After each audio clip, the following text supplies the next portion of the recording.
I know we are on summer break, but let's talk about our schools for a moment. Most of South Carolina's public schools don't actually have access to a counselor or crisis counseling. That's according to a recent audit by the Department of Health and Human Services. Though, as News 19, Becky Buds reports, the state is working to find solutions. Take a look.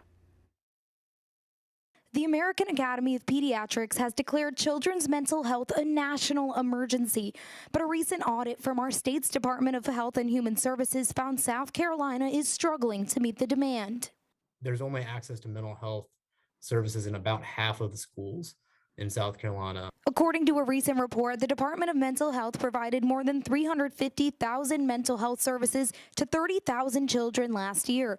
More than 160,000 of those services were provided in schools. We're seeing more need for mental health services for students, and we're seeing less supply. We're seeing fewer counselors available. The audit, requested by Governor McMaster earlier this year, found for every 1,300 students, there's only one counselor. Do I think there's enough? No, there's never enough. Dr. Jaquetta Chapman is a teacher and a mother of 2 sons.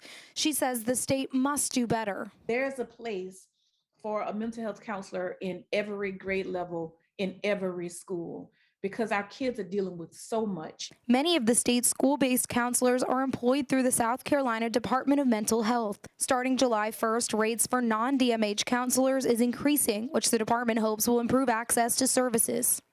Well, we're also partnering with the School of Psychology at the University of South Carolina to help schools better integrate mental health as a part of their school culture. The audit also recommends requiring school counselors get professionally licensed.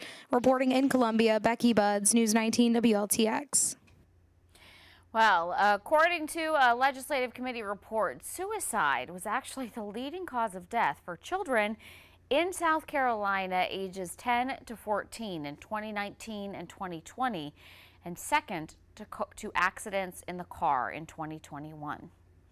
The committee also reports on the issue of juvenile justice, and the group says the State Department of Juvenile Justice is struggling to adequately serve and rehabilitate youth in its custody. Now, here are some of their recommendations. They need to decrease the number of children entering DJJ custody through community-based programs. They need to improve the conditions within DJJ facilities and eliminate the use of solitary confinement, decreasing the amount of time children spend waiting for mental health evaluations, preparing youth exiting the DJJ system for re-entry into the community. In order to make these changes, the committee is urging lawmakers to support South Carolina Juvenile Justice Reform Act. It is a wide-ranging bill that addresses a number of issues that include a ban on solitary confinement, and it would establish a Bill of Rights for children in state custody. That bill did not move beyond the Senate committee this legislative session.